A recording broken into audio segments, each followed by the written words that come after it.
Hello guys!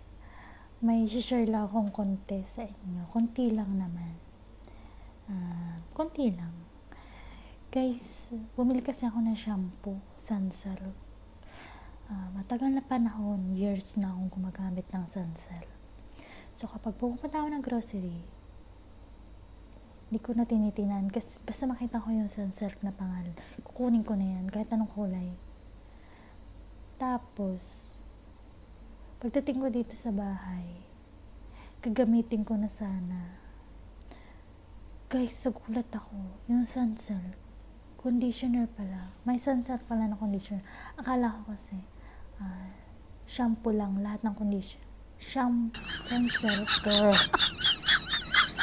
Lahat ng Sunsilk is shampoo lang. Tapos, meron pala conditioner. Ito.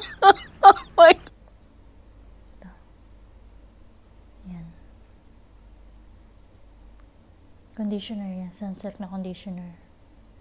Sobra yung shock ko. Yun lang naman. Hindi naman masaya kwento ko, diba? Hindi siya interested. Pero nagugulat ako.